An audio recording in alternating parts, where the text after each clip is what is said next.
Demokrasi hidup dari kritik dan hukum hidup dari pembuktian. Assalamualaikum warahmatullahi wabarakatuh. Selamat siang dan salam sejahtera bagi kita semua. Sebelumnya, perkenalkan, nama saya Najla Enka Putri sebagai moderator pada presentasi kali ini.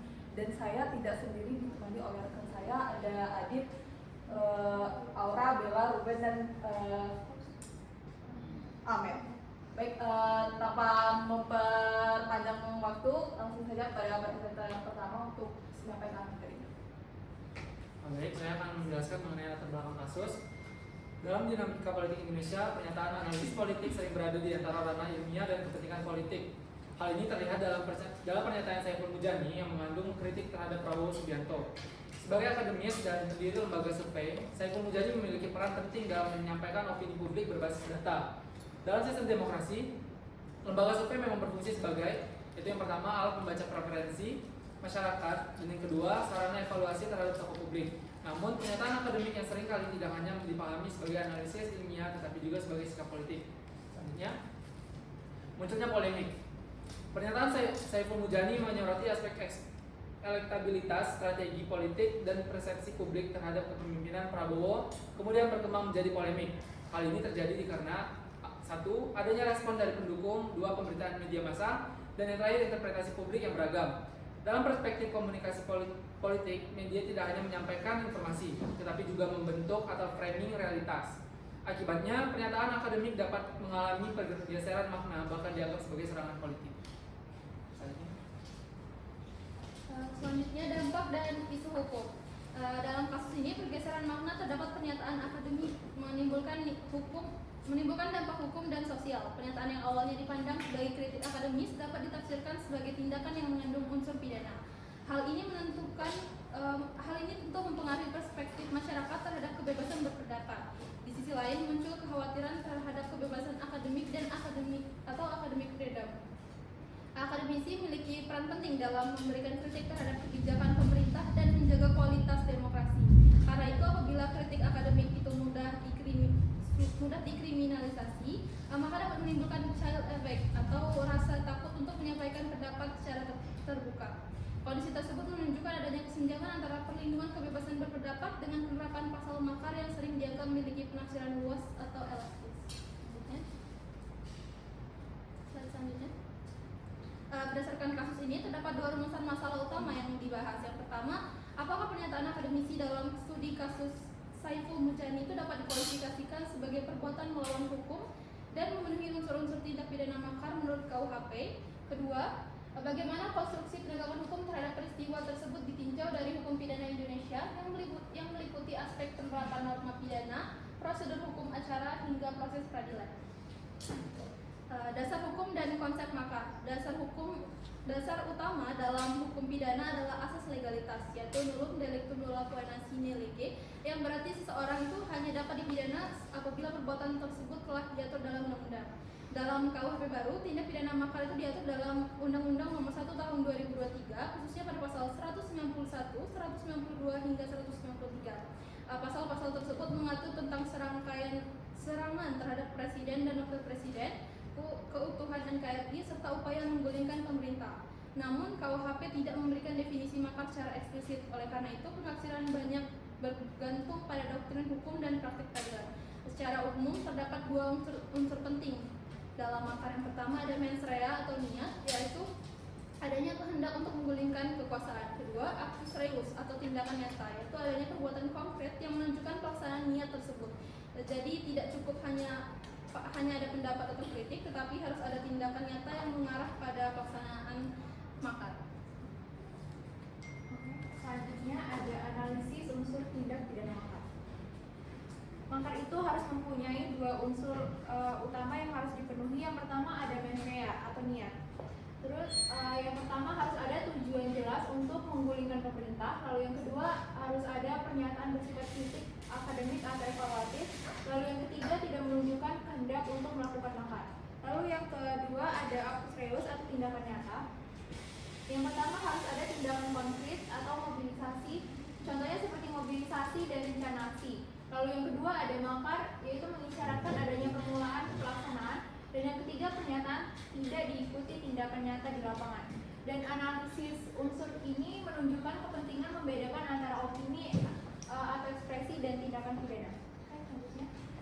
Dan di sini ada tinjauan perbuatan melawan hukum. Perbuatan melawan hukum ini tidak hanya melanggar aturan tertulis, tetapi juga harus bertentangan dengan nilai keadilan.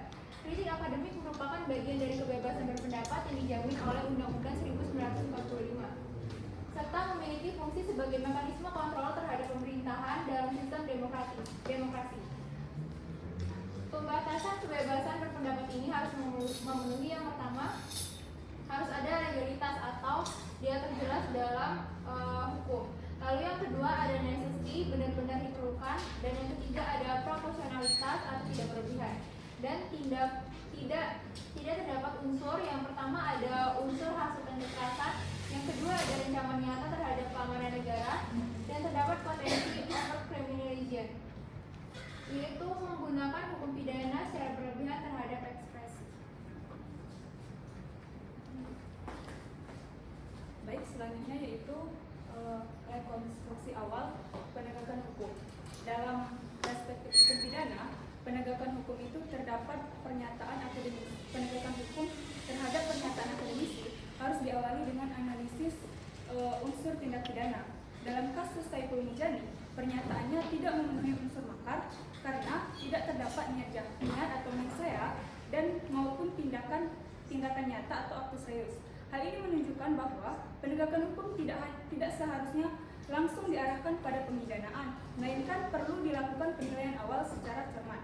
Selanjutnya yaitu next, penerapan KUHP. Dalam Undang-Undang Nomor 1 Tahun 2023 khusus pasal makar, penafsiran harus dilakukan secara ketat dan tidak boleh diperluas. Suatu perbuatan hanya dapat dikualifikasikan sebagai makar apabila 1. Terdapat tujuan memulihkan pemerintahan, dan yang kedua, disertai tindakan nyata sebagai pemulaan pelaksanaan. Dan dalam kasus ini, kritik akademik tidak memenuhi unsur pasal tersebut. Pada tahap penyidikan, penilaian harus objektif, fokus pada substansi pernyataan. Jika unsur tidak ada, maka perkara tersebut tidak dilanjutkan. Baik, selanjutnya kita lanjutkan oleh Kasar. Next. Penyidikan hingga persidangan. Pada tahap penyidikan, suatu perkara hanya dapat dilanjutkan jika terdapat minimal 2 alat bukti yang sah. Namun, dalam kasus ini tidak ditemukan bukti yang menunjukkan adanya niat maupun tindak makar. Oleh karena itu, penghentian perkara merupakan langkah yang tepat sesuai dengan prinsip due process of law. Jika perkara tetap dipaksakan, dakwaan tersebut akan lemah secara yuridis dan pada tahap persidangan berpotensi berujung pada putusan bebas atau selanjutnya, konstruksi ideal. Konstruksi ideal. Penegakan hukum yang tepat harus menempatkan hukum pidana sebagai hukum remedium, yaitu upaya akil. Tidak semua bentuk kritik dapat diproses secara pidana, terutama jika masih dalam proses kebebasan berpendapat. Kritik akademik merupakan bagian dari dinamika demokrasi yang harus dilindungi. Jika dipaksakan ke ranah pidana, hal ini dapat menimbulkan kriminalisasi akademis, efek jera dalam berpendapat. Maka daripada itu, oleh karena itu, proses hukum seharusnya berhenti sejak awal dan pendekatan harus proporsional dan menghormati HAM. Saya kembalikan kepada moderator. Baik, saya akan mengumpulkan dari pernyataan akademis dalam kasus tersebut tidak dianggap sebagai tindak pidana makar karena tidak memenuhi unsur niat dan tindakan nyata dalam hukum pidana. Nah, kita tahu bahwa pernyataan itu sifatnya itu dilindungi oleh kebebasan berpendapat dalam negara demokratis, sehingga tidak dapat dipandang sebagai ancaman terhadap suatu negara. Nah, penafsiran makar yang terlalu luas itu berisiko menimbulkan ketidakpastian hukum dan melanggar hak asasi manusia. Nah, selain itu, proses hukum seharusnya dihentikan jika unsur pidana tidak memenuhi dan penggunaan pasal makar terhadap ekspresi akademik berpotensi mengkriminalisasikan kebebasan berpendapat, sehingga hukum pidana harus diterapkan secara hati-hati, profesional, dan sebagai upaya terakhir, ultimum remedium. Baik, sekian presentasi dari kami. Apabila ada salah kata kami mohon maaf. Saya tutup dengan wassalamualaikum warahmatullahi wabarakatuh.